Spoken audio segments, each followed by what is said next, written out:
um especialista globalmente reconhecido em cibersegurança de tecnologia operacional e sistemas de controle industrial, colaborando com indústria, governo e academia para aumentar a conscientização sobre os riscos de segurança na infraestrutura crítica. Como vice-presidente de segurança de tecnologia operacional da Tenable, trabalha com líderes governamentais e da indústria para implementar soluções de pessoas, processos e tecnologia para reduzir o risco cibernético geral. Antes de ingressar na Tenable em 2019, foi diretor global de educação na ISA, recebendo o prêmio de realização vitalícia SANS ICS 2019. Como veterano com 30 anos de experiência, também atuou no DHS e é co-presidente do Grupo de Trabalho de Sistemas de Controle do DHS.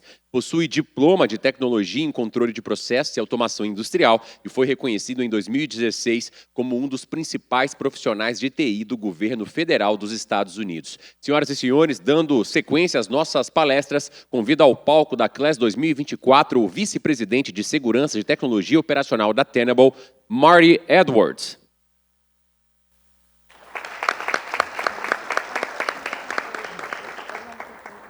Oh, thank you, thank you. So first, I apologize for my presentation in English. My Spanish is bad. My Portuguese is even worse. So you don't want to listen to this. Thank you and good morning.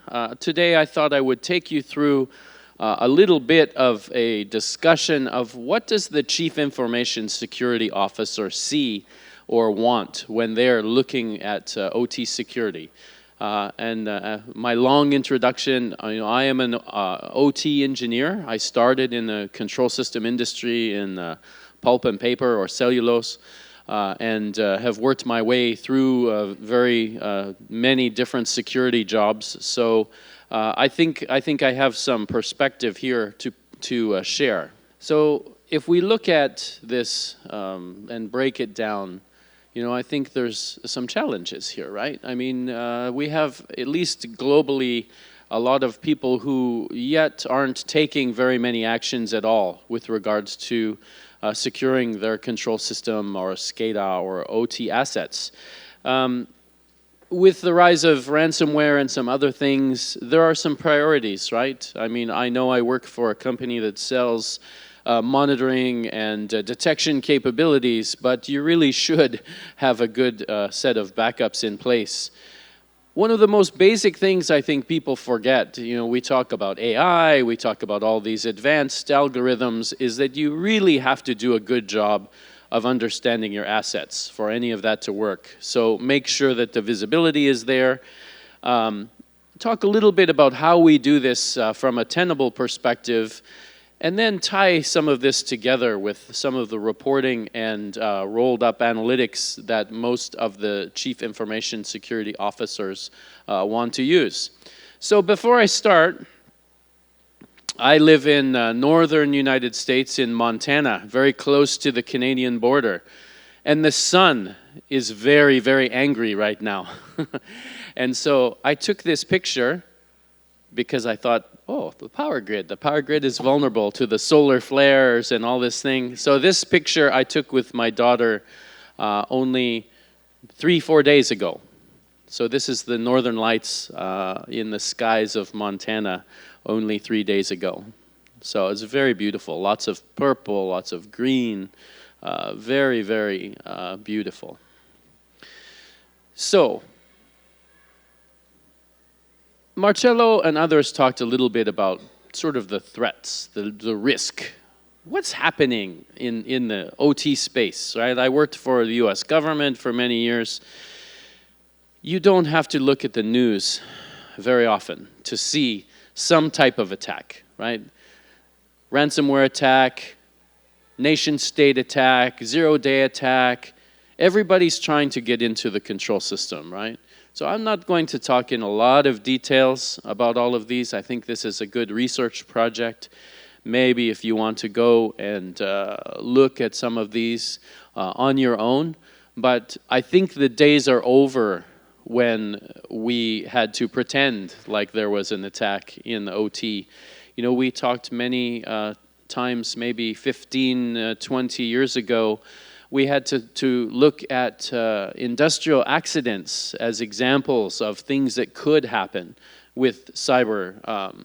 But now we have so many real examples that your board of directors or your boss's boss, they're going to ask questions, right? They're going to ask you questions about, oh, I see this PLC or this control system has a vulnerability in it. Do we have any of those? Or I see this attack in the news. Do we have, are we at risk? And I maintain your answer should not be, I don't know, right? You need to have the data to be able to very quickly evaluate whether or not these events that are happening all the time are of risk to your company. And it's only going to get worse. It's only going to get faster. It's only going to get more of these types of attacks that we have to defend about. For a while now, I've been saying that I think the biggest risk right now to most critical infrastructure people is criminals, right? It's the criminal ransomware. People ask, well, why do the criminals want to go after industrial control systems? Why do they want to go after critical infrastructure? And I use sort of the joke in many, maybe 100, 150 years ago, they interview a bank robber in the United States. They said, why do you rob banks? And the guy said, that's where the money is. So he would basically mean that he would rob anybody, but the bank is the best target because that's where most of the money is. I think ransomware operators are starting to understand that, yeah, you go to a company, you shut off their email, you shut off their web services, that's one thing. But you go to a company and you hold their whole production line hostage. You shut down their manufacturing.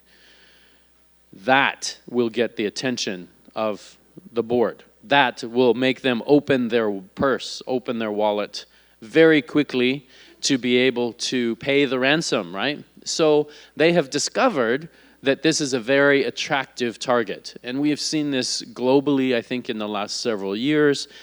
Many cases in healthcare, many cases in manufacturing, many cases in education as well. So I don't think this is going to go away. Ransomware is going to be something we are going to have to deal with.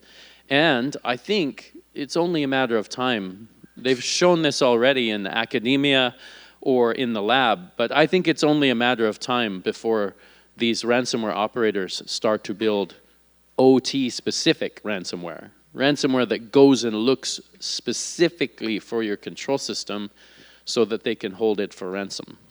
So these are maybe not that great of times, right? I should add a slide to this deck that talks about the nation-state threat. I used to, I work for the government, so I see lots of informations, 10 years plus years ago about different countries and their cyber warfare capability. I used to think maybe ransomware was much bigger of a threat. But in the last maybe year or 2 years, we have several different global wars going on now. We have all the activity in Ukraine. We have the activity in Israel and Gaza. And so many countries are flexing their muscles maybe with regards to their cyber warfare capability. And if you're in critical infrastructure, that means you are right in the middle of this, right?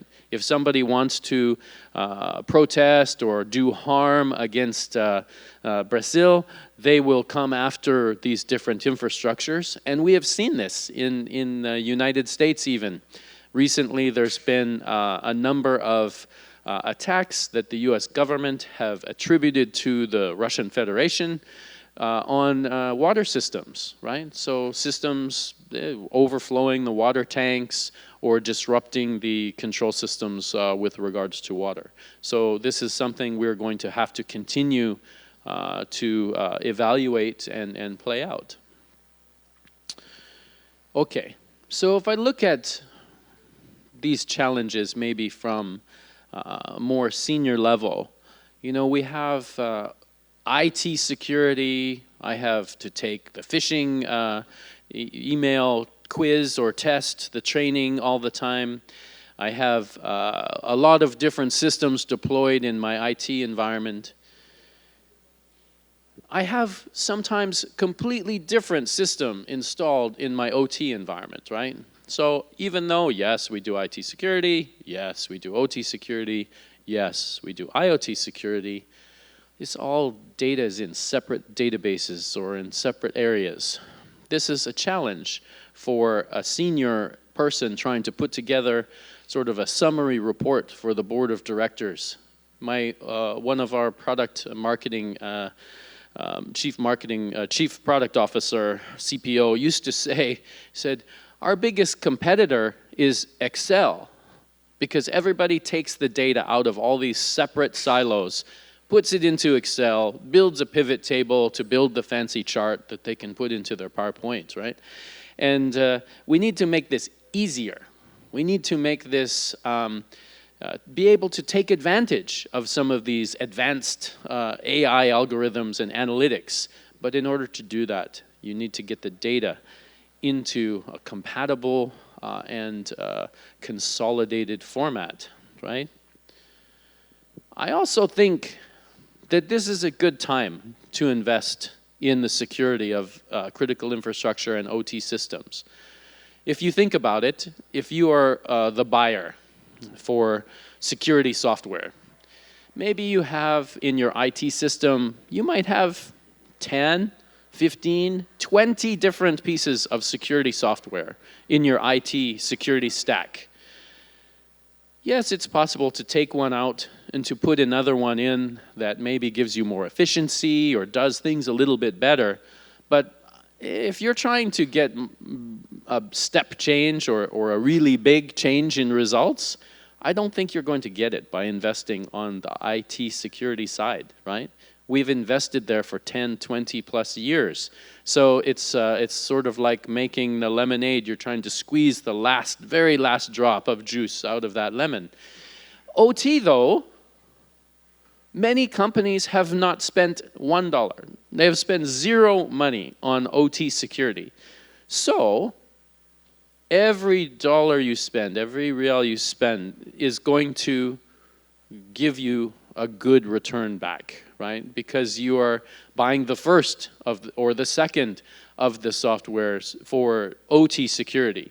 So I maintain that if you think about that from an economics perspective, you know, IT, we've kind of hit that point of diminishing returns, right? Where we're investing more money, but we're not getting a lot of results. OT, we're still on this very productive part of the curve. Everything we invest, we will see very, very good results. Okay, so if you look at this from a ransomware perspective, and you come to work one morning and somebody has installed the ransomware on your system, what do you do? The very first thing you should do before you buy anything in OT is ask your people, how do they do disaster recovery? How are they doing the backup and restore? How are they confident that if they get everything wiped out, everything is locked up, that they can restore? And I know you're a group of OT people, so you will understand this, but when I talk to IT, Chief Information Security Officer, I tell them, you do know that to do the backup of OT, you might have to go find the big disk, the floppy disks, right? And you have to find the computer that still has the working floppy disk drive, or the zip drive, or maybe the old VAX VMS TK50 drive or something. Because of the obsolescence or the legacy nature of some of these systems, this is not necessarily as easy of a challenge as many people think, right? IT system, my iPhone, my laptop, everything backed up to the cloud automatically overnight. I call my help desk, I say, I need this file. They just go out to the backup repository and they pull it down and they say, here, Mr. Edwards, here's your file. You try doing that with OT, right? So think about this. think about this hard. And it's not just the software. Do you have the configurations for all these devices, right? So pressure sensors, valves, all the tuning, all the adjustments, all the settings for all of these devices. If your system was gone, if your computer system was gone, can you restore that? Where does that information live? How are you going to get your hands on that information? So take a very, very long look at your disaster recovery and backup plans. So this sounds funny from a company like Tenable. It's like I say, before you buy Tenable, go fix this first. It's more important, right? Because if you lose your capability to operate, it doesn't matter what kind of visibility you have in the system or in the environment. And then test it. I remember when I was a controls engineer, we would do every night, the backup would automatically happen. I would come in the morning, the tape would be ejected from the drive. I took the tape, I drove it over to the disaster site, I put it in the safe. Well, is it any good? Did you ever test it? Did you ever try to put it back and reload it? So there's many times, I think, where we don't have the procedure in place to do the exercising and the backup. So a great test, I think, is just to sit down and ask questions. Oh, this computer here, where's the configuration for that? How do we load it back? Who is the one who has that? And then, you know, when the network is completely broken, how do we do this manually? In some cases, I've seen companies where you walk in and you try to do an exercise as a government official and you say, who is going to help do this function? And they say, oh, that's Jose. Okay, how are you going to get a hold of Jose? Oh, well, we phone him. What's his phone number? Oh, we look in this computer over here. No, the computer's gone. There's no database. There's no contact list. Do you have this in paper somewhere? I'm an old guy, right? I like having the book on the shelf with all the emergency procedures, who you're going to call, how you're going to call them, what that priority is, and what that messaging, what are you going to tell the media? What are you going to tell the employees? What are you going to tell your customers? You should not be trying to invent this when the disaster is happening. You should practice this beforehand, right? So exercise, exercise, exercise. Okay, now we talk a little bit about visibility. There's a lot of talk about AI. I come from RSA conference in San Francisco, 40,000 people, huge amount of trade show right on the floor. Every single company said, AI, AI, AI. AI is good, right? I think it's going to help us a lot to simplify some of these complex, repetitive tasks that we have. But AI is garbage if you don't have good data coming from the bottom, right? You can't just layer on top some algorithm on top of a bunch of junk data. So you have to have very good underlying data. The data has to be clean, has to be in a good format in order to enable sort of the AI system, right? So from our standpoint, the very first thing you need to do is understand your assets. What devices do I have attached to all of these networks? How are they communicating? How are they configured, right? And the US government agrees. 2 years ago in January, they issue what they call a binding operational directive, which they added. They used to say this for IT. You need to keep an asset inventory, both IT and OT. So they added OT. So if you are an agency inside of the US government, you are now required to have an asset inventory of both your IT assets and your OT assets. And I think that private sector would be well advised to do this as well. There's some challenges though, some complications. The first one is that a lot of these OT assets are very quiet. They only send data like what's the temperature of this fluid, or what's the pressure in this tank, or what's the level in my vessel, right? They're not telling you on the network that I'm in Allen Bradley or Rockwell Control Logics and here's my model number and my firmware level. That's not data that normally is transiting the networks, right? The other big question, I think, or big concern is that if you look inside of these OT networks, there's a lot of IT stuff in there, right? You've got Windows workstations, you've got switches, you've got routers, you've got printers, you've got tablets, you've got all of these devices that, sure, they're performing an OT function, but they're really IT devices, right? So you have to have some solutions in place that you can see both. One of the challenges, I think, as well, that we've solved, right? This is not future, this is now, is how do you deal with getting all of this information from these sometimes highly segmented networks, right?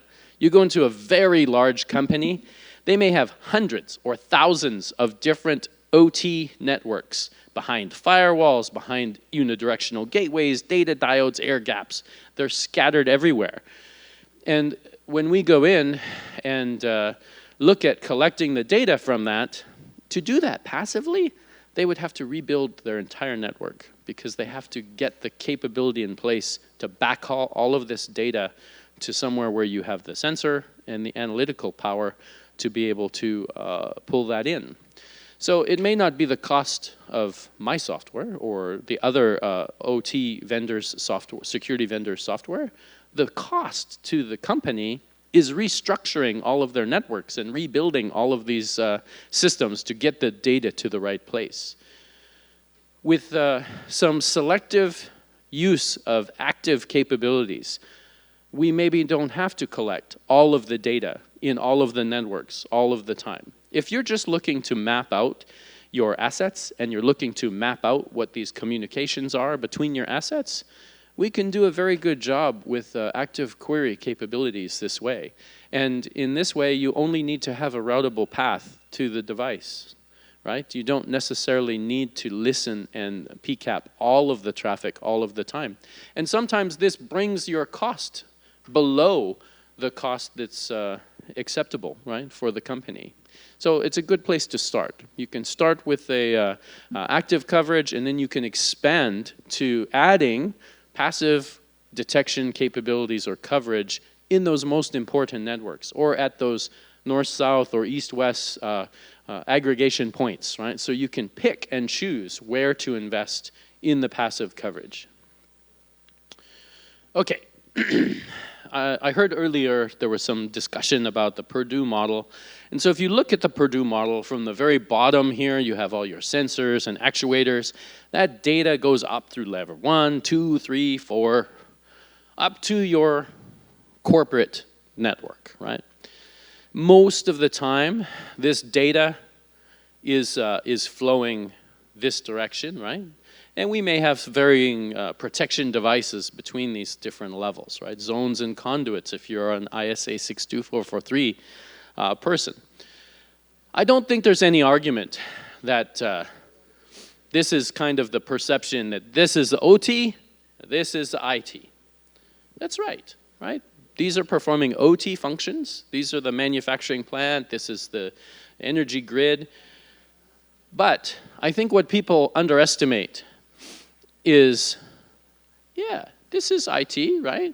So I use Nessus, I use the Tenable tools to scan the different servers, to scan maybe the cloud assets, to look at my web applications, to manage the identities that are running. But what about this? These might be performing OT functions, but server, server, server, server, you know, engineering station, client, historian, HMIs, these are all IT devices. So there's no reason for us not to use IT security technology to evaluate the security of these devices, right? Yes, you have to be careful because they're performing OT functions, But we can take advantage of the fact that Tenable, for one, we invented vulnerability management, right? Nessus is the first scanner from a vulnerability management perspective. So let's use it carefully. Same here. You have more workstations, you have more servers, you have tablets. These are all IT-type devices that happen to be performing OT functions. So sometimes I think you should take advantage of using these IT-type capabilities in these OT systems. Yes, you need to be able to evaluate the controllers. Yes, you need to have specialized protocol analyzers to do the communications. But if you see a Windows workstation that's maybe a data historian, there's no reason for you not to use some of the IT security capabilities to evaluate that, and then bring it all back together. Okay, so now I'm going to talk a little bit about how does Tenable do this, right? So at Tenable, we have a specific OT security product that is part of our overall portfolio, and I will kind of break down 5 key areas that we assist with in the OT security side, right? And any questions later, I will be in the booth for the next few days if you want to talk about it, right? So the number one, and I mentioned this already, visibility, visibility, visibility. You cannot, let me say that again, you cannot secure what you can't see. You have to know what devices are on your networks. You have to know what communications paths they have to the other parts of the network. And you have to be able to do this on both the IT side and the OT devices as well, right? I maintain that it's no longer any good to just put some specialized OT product down in the OT side and have a specialized IT product on the IT side. Then you're going to be in Excel every day pulling this data together, trying to produce the reports. Right? You need to pull this into the same system. You need to have the same visibility across the entire suite. Once you have a good understanding of these assets, now you can start to do risk-based vulnerability management. And I know there will be people who go, I can't patch. You can't patch in OT. This is true, right? You need to take a different approach to updating or patching within the OT environment.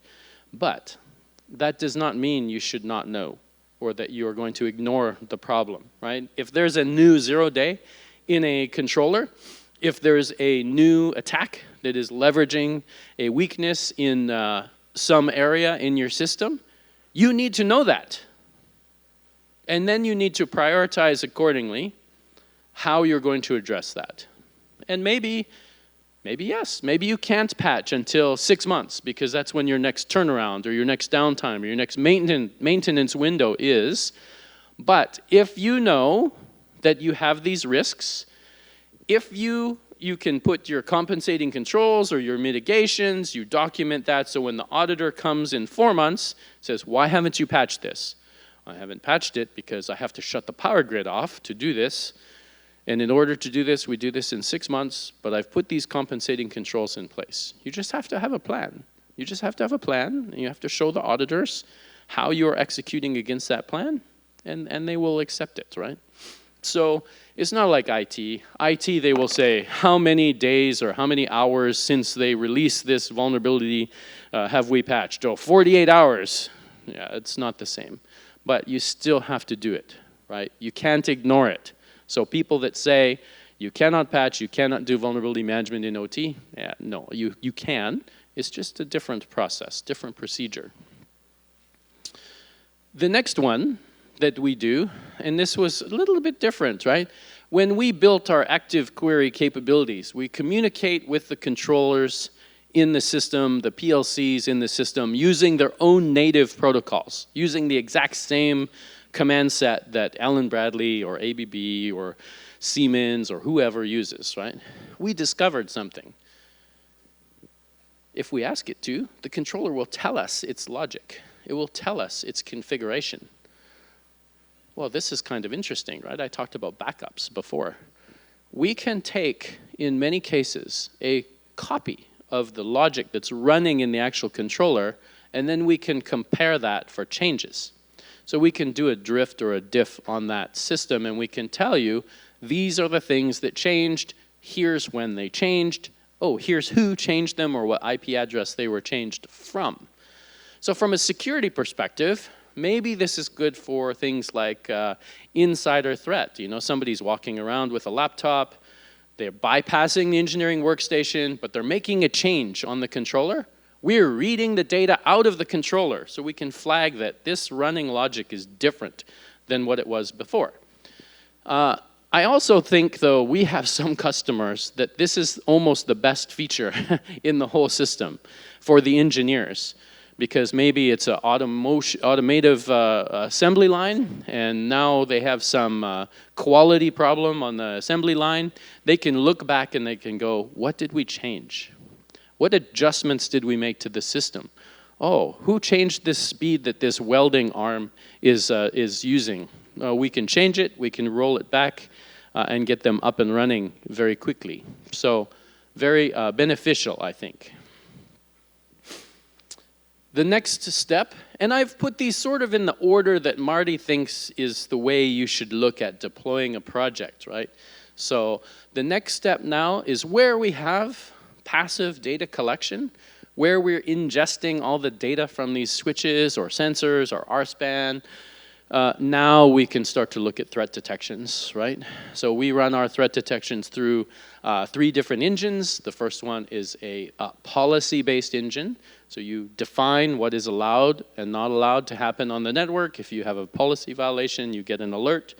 Second one is an anomaly-based detection, and that one is this node always talks to this node using Rockwell SIP protocol.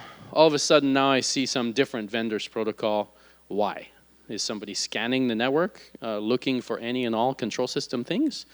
And the last one is a signature detection engine, right? So what are all the threat signatures? Do I have something like Conficker running in my networks? Which, yes, we still find Conficker running in these networks. The last one, and this is where I'm going to start to drill in a little bit more, is all of this data that lives in your OT security solution is really no good unless you can get it out. You need to get it out to the system somewhere, right? And so we have to rely on integrations with other security vendors in able to do this. You know, maybe your ServiceNow, maybe you use QRadar. You know, who knows what higher level sort of SAP, you know, types of environments you use to do your workflow tracking or your SIM SOC integrations, right? So let's talk now about some maybe functional changes we see inside of these organizations. I think Brazil is actually leading in this area. We see the responsibility for the security of the OT environment used to only live with the plant engineering people, control system engineering people. It was like an extra job. But for some of the threats and some of the attention now that these systems have been getting, this is changing. Gartner and others say that this is changing over to either the chief information security officer or the chief security officer for the company. Now, what I tell them every single time is that this does not mean that your IT security people are going out and making changes in your OT environment, okay? This means that the big boss, the CISO, is the one who's going to go to jail when something breaks, right? Or when the plant shuts down or there's some sort of waste release.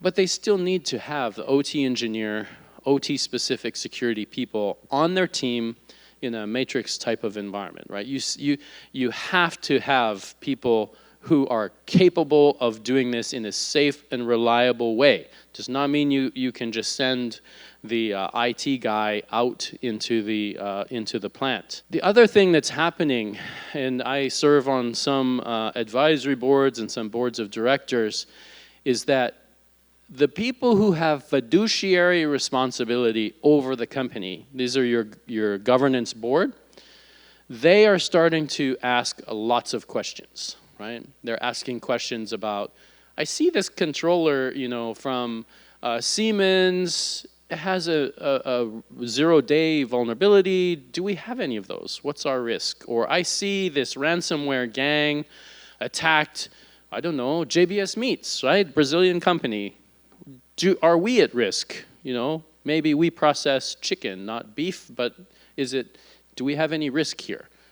And this is where when I started, I said, your answer better not be, I don't know. If you are the security person in this company, your answer better not be, I don't know if we have this risk, or you will be updating your resume on LinkedIn tomorrow. You should be able to have enough information, I think, today to say, with all due respect, sir, I don't have that information right now, but I can go to my system and tell you how many of these devices we have. I can tell you what our plan is for mitigating here, or what steps we need to take to protect ourselves. In the US, they're actually considering, and this temperature changes in the law, in legal aspect, but they're actually considering making companies have cybersecurity expertise at their board of directors level. If you think back maybe 15 years, we had a significant financial kind of crisis in the US. This is the times of big companies failing. And one of the reasons was they didn't have financial or accounting knowledge on the board. The board was a bunch of old guys who smoked cigars and drank the fancy drinks, but they really didn't know much about what was happening from a financial perspective. This is what caused Enron, right? So they're now looking, the Security and Exchange Commission is looking at, well, should we require people with security expertise? And I think it's a good idea. I think it's a good idea. The other interesting part is insurance. You look at some of the cyber insurance policies. I think for a long time, insurance companies were almost buying the actuarial data. They really didn't know what to charge. They used to send you a one-page form. Do you have a firewall? Do you have segmentation between your IT and OT systems? Do you have an OT vulnerability management program? Yes, yes, yes. Hand the piece of paper back. Okay, here's your insurance. Not anymore. Now they actually want to connect to your system. In fact, we have integrations with several insurance carriers. They're looking at your actual device vulnerability data in real time to determine how much to charge you, to determine if you're doing your due diligence in this area. And if they go, well, you told us that you have this program in place, but we see 80% of your assets are not compliant with your program, so we're going to raise your insurance rates, or we're going to deny you this insurance claim. So it's getting much more, I think, details-oriented, right? So data is playing a big role here as we go forward. The other thing I think people misunderstand is people think that just because it's the responsibility of the CISO that it's the same team. It's one sort of big IT team that's doing the work. In large companies, the office of the Chief Information Security Officer can have lots of subordinate teams. These different subordinate teams have differing data needs. If you look at, for example, the asset management or infrastructure team, they really don't care about what's going on the threat detection side, or what malware is running around in the network. They care about what is the status of this asset. Is this asset been patched, or is it up to date from the security configuration and profiles? So typically, in our environment, we will send that type of data to the CMDB. A great example is like ServiceNow, right? The company consolidates all of its information in one big management database to ascertain the status, security status of all of these assets. But then you also have the people that are sitting 24/7 in front of the SIM who are very concerned about detecting intrusions, or they're doing threat hunting operations inside of your networks. Lots of this data goes, for example, to a SIM like Splunk. So different data feeds, right? So you have to have the flexibility to be able to peel off the pieces of the data and send it to the right place. It's just not one integration. In many big companies, there's several big integrations to these different data warehouses, if you want to think about it like that. So how do we bring this all together? You know, if you're the CISO, you have many, many, many jobs. You have many assets, you have many networks, you have many systems, right? How do I get all of this data into one place to do the analytics? At Tenable, we have launched in the last several years our platform that we call Tenable One. And Tenable One is pulling together data from a variety of sensor platforms across your enterprise. OT being one, but IT vulnerability management probably being the biggest one. So this is the Nessus scanner. This is what is running on all of the corporate laptops, corporate machines. Identity, who is using those assets, right? So is it somebody that has a domain administrator privileges, or is their account perhaps misconfigured to give them some privileges they don't need? Web application security, so what customized web apps do you have in your web environment that are customer facing or public facing, and what are the risks or vulnerabilities in those? Cloud security, what workloads do you have running in the cloud, and how are you evaluating and analyzing those workloads for vulnerabilities or security risks inside them?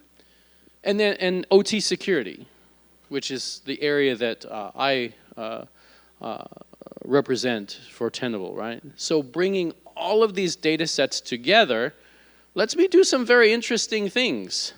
So for example, not only can I see all of my assets, no matter what they are, it's like, oh yes, this asset is in the cloud, or oh, this is a mobile asset, or oh, this is an OT asset, it exists in this plant over here.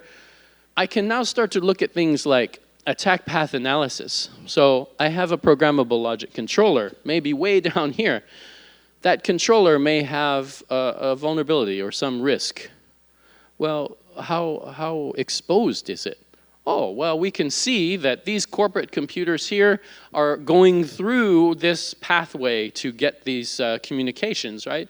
So we can now start to map out what are the most likely pathways for the attacker to use to get to this system, both through the IT system and the OT system.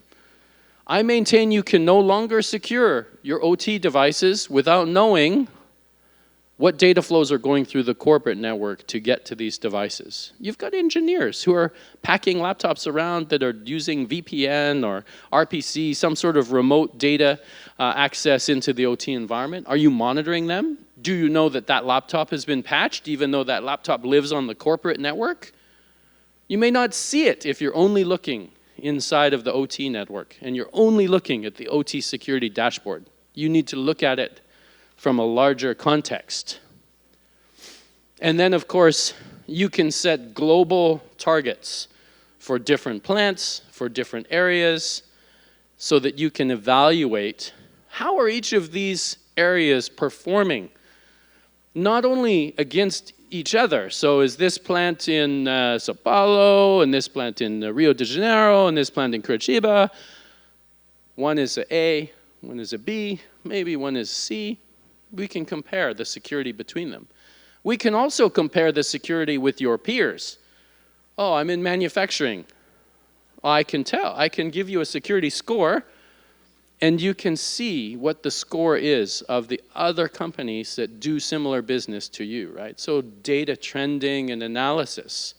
We can put natural language queries into these environments using generative AI. So you don't have to build a very complex SQL query to get the data out. You can say, show me all of the programmable logic controllers that have this vulnerability, that are accessed by this identity, that also have, this remote access enabled on them. The sky's the limit once you sort of get the data together. And then we can trend it and compare it over time. So very important, I think, to take this broader view in your environment. Don't just try to do the security of your OT system by looking inside of that OT system. You need to look more broadly. How is it connected? Who are the personalities or identities that are moving in and out of this environment? What are the data flows in and out of this environment? How am I doing remote access in and out of this environment? And am I monitoring that to make sure that it's being done per policy all the time? We have some customer testimonials that this is really changing the way that people look. People used to think of the OT security as something completely separate, not integrated or not in the same sort of data set or data pool as their IT security data. But very large companies, and small companies too, gain a lot of efficiency or gain a lot of knowledge when they can look at this across all of their landscapes. From the CISO's perspective, they don't really care if this is a device inside of an OT network, or if this is a device in my cloud, or if this is a device in an on-prem data center. They just want to know that that device contributes risk to the company's overall risk, right? And then prioritize how to address it or how to fix it. So that's it. Thank you for your time. I think from my perspective, one of the most important criteria when you're evaluating which partners and that to choose from is the history or longevity of the company. Tenable's been around a long time, 20 plus years in the IT security space. But one thing that people don't think about, we've been doing OT security before any of these OT security companies even existed. We built some of the very first security controls into Nessus over 15 years ago to detect basic OT misconfiguration and vulnerabilities. So good history with us.